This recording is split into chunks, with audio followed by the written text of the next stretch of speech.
কিছু মানুষ সেখানে এতটাই অ্যাগ্রেসিভ ছিল যে তারা এসে আমাকে জিজ্ঞেস করছিল যে এই তোরা কোন টেলিভিশন কোন টিভি থেকে এসেছিস। মানে আমার ভয় লাগতেছিল অনেক, এটা সত্যি কথা।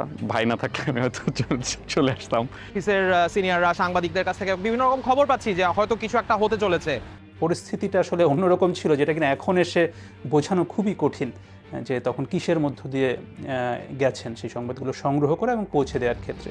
বাবাদের মুখে শুনেছি তারা এরশাদের আমলে স্বৈর শাসনের পতন ঘটিয়েছিল, কিন্তু নিজের চোখের সামনে ঘটা এবং নিজে সেটার সাক্ষী হওয়া মনে হচ্ছিল আসলে আমি ইতিহাসের একটা অংশ হয়ে গেছি ওই জায়গায়।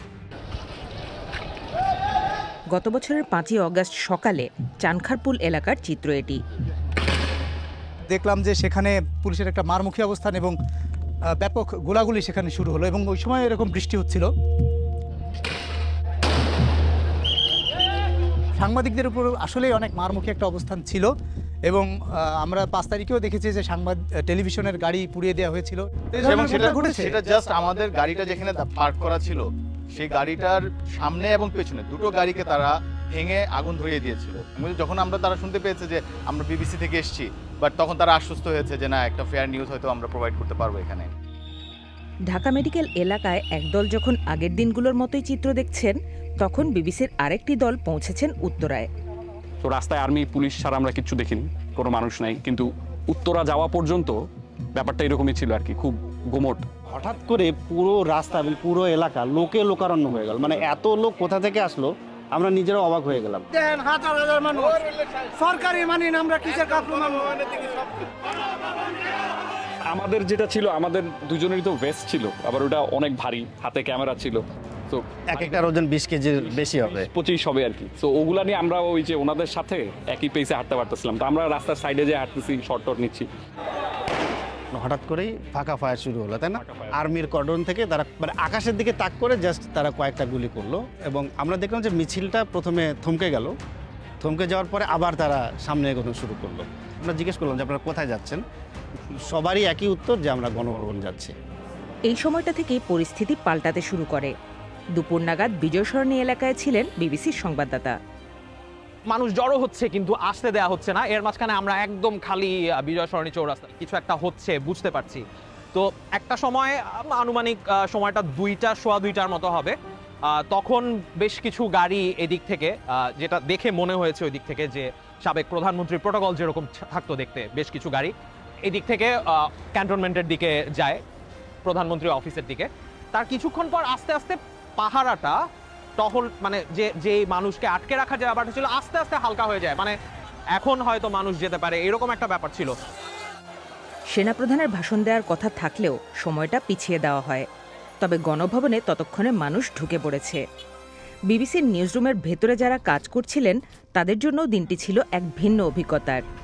1.5 দশকের বেশি সময় ধরে ক্ষমতায় থাকা আওয়ামী লীগ শাসনের সমাপ্তির দিন। সকাল থেকে আমরা জানতাম যে মার্চ ফর ঢাকা কর্মসূচি রয়েছে, যার ফলে আমাদের সাংবাদিকরা শুরু থেকেই ঢাকার বিভিন্ন পয়েন্টগুলোতে, যেমন উত্তরা, রামপুরা এবং ঢাকা বিশ্ববিদ্যালয়ে ছিলেন। তো তখনই আমরা বুঝতে পারছিলাম যে কিছু একটা হয়তো হতে যাচ্ছে।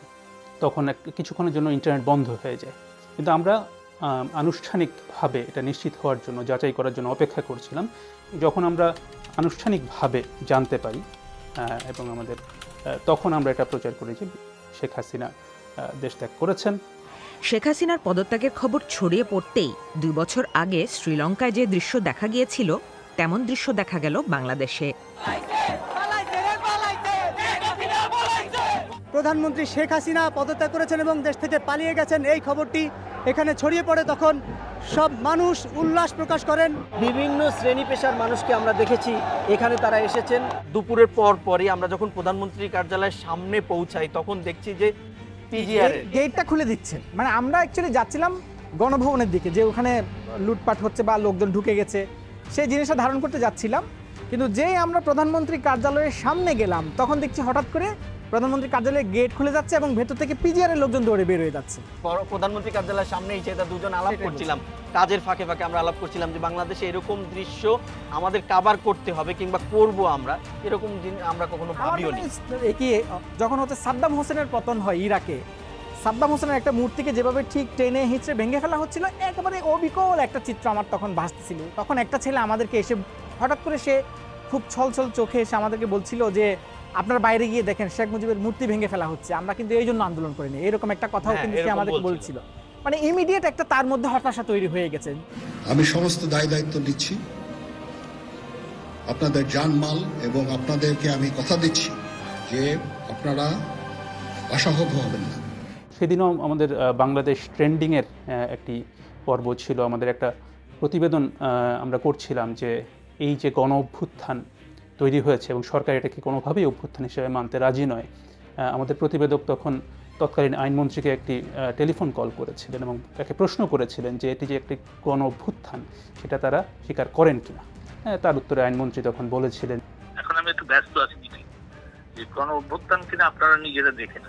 সেটি সম্ভবত তার শেষ কোনো কথা ছিল সংবাদ মাধ্যমের সাথে। এটা বাংলাদেশের ইতিহাসে যেমন একটা বিশাল ঘটনা, একই সাথে প্রত্যেক সাংবাদিকের জীবনে একটা বিশাল ঘটনা, যেমন একটা বড় ঘটনা তাদের সময় ঘটেছে।